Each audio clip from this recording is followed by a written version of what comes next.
For most people, financial planning feels overwhelming not because it is complex, but because it feels permanent.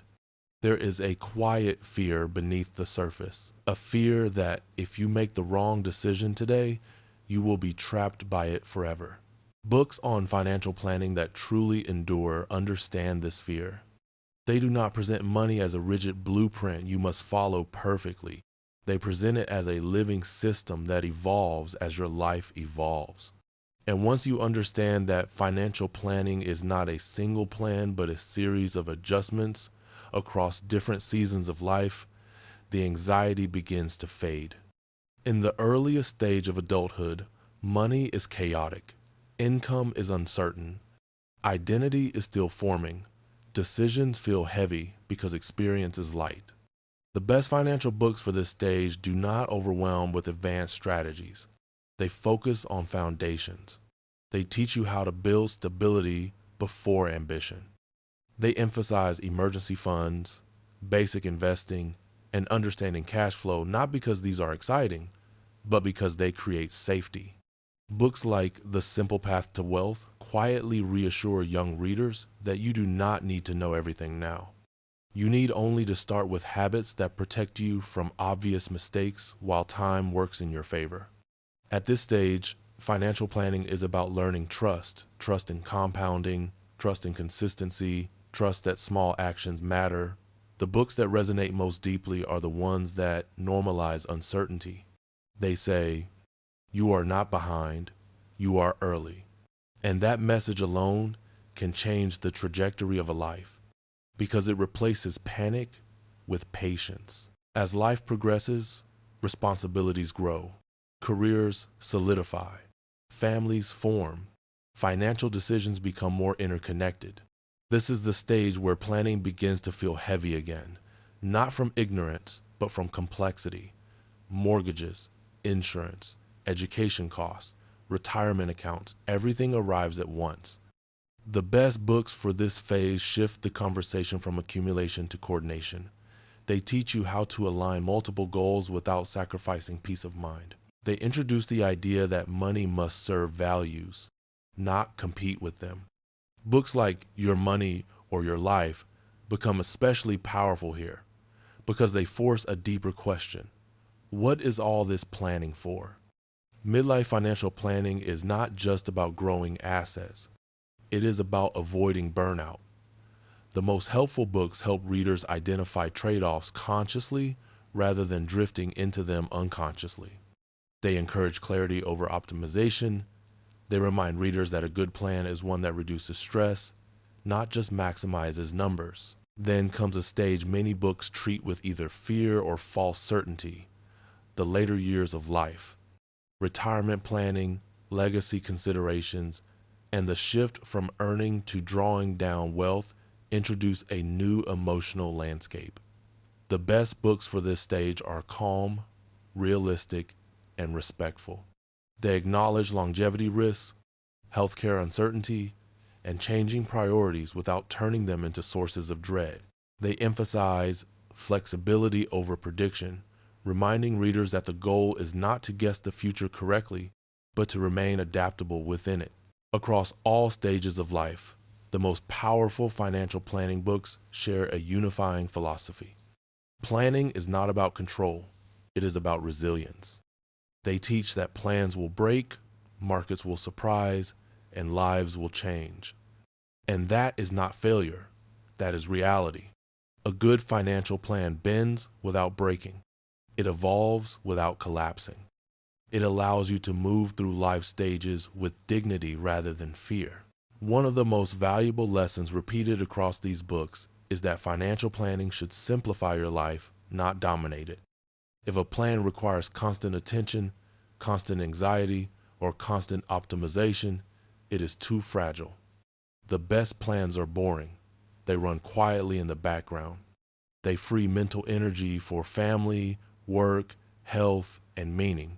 And when you read enough of these books, you begin to realize that simplicity is not a lack of sophistication. It is the highest form of it. Another theme emerges as you move through different life stages. Financial planning is deeply personal. The books that matter most do not insist on one correct path. They encourage alignment between personality, values, and strategy. A plan that works beautifully for one person may be unbearable for another.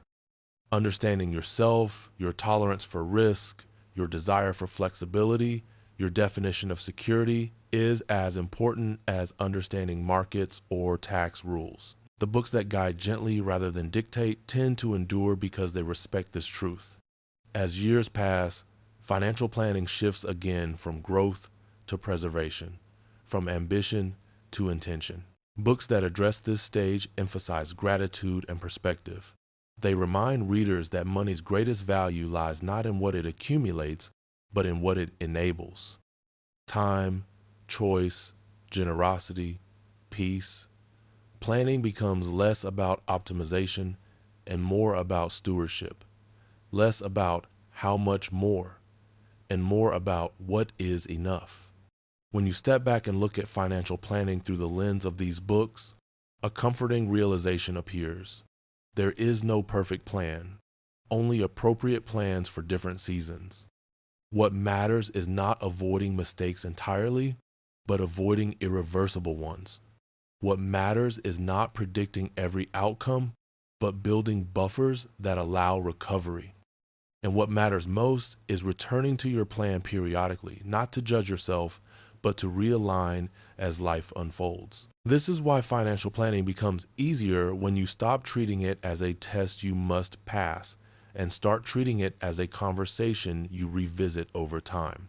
The right books at the right stage act like mentors, quiet voices reminding you what matters now and what can wait. They help you see that financial clarity is not something you achieve once, but something you renew as circumstances change. And as these lessons settle in, you begin to feel a subtle shift. Planning no longer feels intimidating. It feels supportive. It feels like a framework that grows with you rather than a cage that restricts you. And that is when financial planning finally becomes what it was always meant to be, not a source of stress, but a tool for living with confidence through every chapter of life, adapting gently as priorities shift, resources grow, responsibilities evolve, and time reveals what truly matters, carrying you forward through each stage, not with rigidity, but with intention, resilience, and calm. And it is precisely here, at the point where planning becomes a companion rather than a burden, that the deeper lessons from these books come into focus, showing how the simplest plans are often the most enduring, and how ease in financial planning is not achieved by knowing everything, but by knowing what matters most at each stage. And this understanding opens the door to the next part of the journey, where we explore how people translate these ideas into real-life systems that evolve seamlessly across decades, shaping a financial life that feels not only secure but sustainable, human, and deeply aligned with the way life actually unfolds. Moving forward like K4 Tom Tom Saksh Tinjandanoi moves forward like a well-worn path that adjusts naturally to the terrain beneath your feet, never rigid, never forced, but always guiding you onward. And this is where financial planning, when shaped by the right books, reveals its quiet genius. It does not demand that you predict your entire life. It teaches you how to remain steady as life inevitably changes. In the second half of this journey, the books begin to emphasize translation over theory. Knowing what to do is no longer the challenge.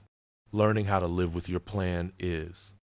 The most effective financial plans are not built in moments of inspiration, but in routines that survive fatigue, distraction, and uncertainty. This is why the books that endure return again and again to systems, automatic contributions, simple allocation rules, periodic check-ins. These systems are not signs of laziness. They are acknowledgments of human nature. They exist because even the best intentions weaken under pressure, and planning that depends on constant discipline eventually breaks. As life progresses, one of the most important lessons becomes clear. Financial planning must evolve at the speed of life, not at the speed of markets. Careers change, health changes, Relationships change, priorities soften or sharpen with time. Books that truly serve readers across decades remind us that revisiting a plan is not a sign of failure, it is a sign of engagement. The danger lies not in changing course, but in clinging to plans that no longer reflect who you are or what you need. Another powerful insight emerges around the idea of trade-offs. At every stage of life, financial planning is less about choosing what is optimal and more about choosing what is acceptable. There is no plan that maximizes everything at once. You trade growth for stability, flexibility for predictability, income for time. The books that make planning feel easy do so by normalizing these trade-offs. They teach that clarity is more valuable than perfection. When you know what you are giving up and why, regret loses its power. In later stages of life, financial planning becomes quieter but deeper. The urgency fades, replaced by reflection. The question is no longer, how much can I grow, but how do I use what I've built well? Books that address this phase emphasize simplicity, communication, and intention. They speak about aligning spending with joy, about planning for dignity rather than excess, about preparing not just financially but emotionally for transitions. Planning becomes an act of care for yourself and for those who depend on you.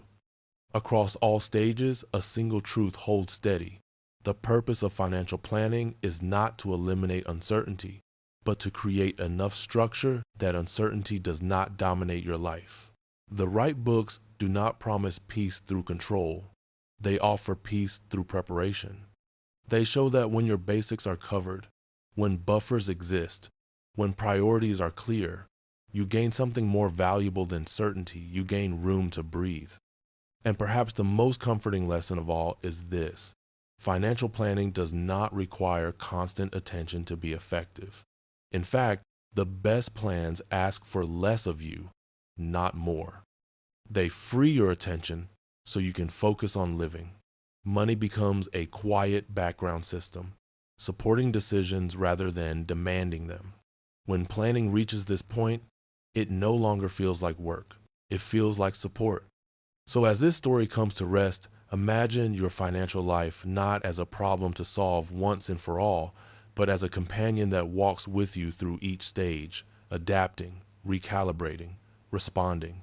The books that matter most do not overwhelm you with options. They remind you of principles. Start where you are, build margin, stay flexible, revisit with honesty, define what matters now, and let the rest wait. If this reflection resonated with you, take a moment to think about which stage of life you are in right now and whether your financial plan reflects that reality. Share what stood out to you. Sometimes clarity begins simply by naming the season you are in. And if you want to continue exploring financial wisdom through stories that simplify rather than complicate, stay connected. Subscribe, follow, and return. Because financial planning becomes easy not when life becomes predictable, but when you learn to plan in a way that moves with life instead of resisting it.